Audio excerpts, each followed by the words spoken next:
Okay, hi guys. So today in this video, we are going to learn a new chapter, which is chapter 10, transport in humans and also in the animals. So basically, we have 8 sections. 8 sections in this chapter 10. And in this chapter 10, we are going to learn about the blood circulatory system, which is like the circulation of the blood. So what is the point of the blood circulating in our whole body? To carry nutrients and also the respiratory gases are like oxygen, right? So the heart is here, it pumps the blood we call as the oxygenated blood. Oxygenated blood for what? Because the oxygenated blood is the blood rich in oxygen to our whole body, to my hand, to my leg. For what? For the cells in my hand, in my leg, to receive enough oxygen and nutrients for what? Oxygen for cellular respiration. Nutrients for what? Nutrients like it undergoes assimilation. And for example, amino acids is used in plasma membrane. Is used in the building up of the plasma membrane. This is chapter 9. Okay, carry oxygen. This is chapter 8. Nutrients is the chapter 9. So this is about the chapter 10, which is the blood. All of the blood circulating in our whole body carry what? Carry these nutrients. After we absorb in the small intestine, right? We absorb the nutrients into the blood and the heart pumping it. The heart pumping it to hold the body. So this is about the chapter 10. So we are going to learn it today. Okay, so about the types of circulatory system. Circulatory is what? Circulatory is like it circles the whole body. It circles the whole body. Yes. So one important indicator. One important indicator is TSA, total surface area, total surface area over volume ratio. This is in chapter 8. So what do you mean by you having a large total surface area over volume ratio? So if you have a large total surface area over volume ratio, it means that higher rate of diffusion. So it means that, for example, in the amoeba, because smaller body volume. So when you have smaller body volume, you definitely got a larger total surface area.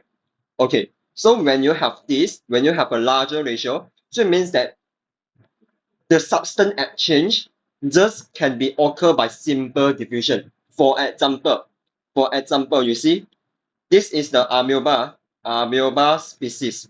Okay, because I have small volume, so that my TSA over V ratio is very high, and then higher rate of diffusion, higher rate of diffusion.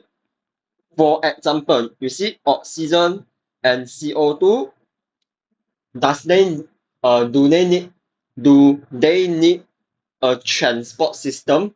No, they are not required because this oxygen and CO2 can diffuses in for respiration, diffuses out by simple diffusion. By simple diffusion. They don't need like the human, because our body mass, or we say our body volume, or we say the body volume is very large, so that the TSA is very small, and we need a transport system. We require a transport system for us to carry the respiratory gases, to carry what? To carry the like all that thing respiratory gases, nutrients. We need a heart to pump to our whole body. This is like the transport system. And the blood vessels to carry the blood, carrying the oxygen, nutrients to hold our body, right? And you see, this is the total surface area. You see, this volume is very big. The volume is big. This one, the volume is small. Okay, so you divide, you get this large, large total surface area ratio, large ratio. But if you this, you see, The total surface area over volume ratio is very small only. That's why the rate of diffusion also very small. The rate of diffusion also very small for the bigger volume. So we need transport system for our human. For our human, we need transport system. We cannot take in oxygen or diffuse out oxygen by diffusion. No, because for what?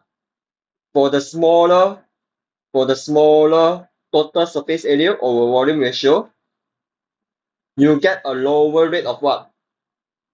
Lower rate of diffusion.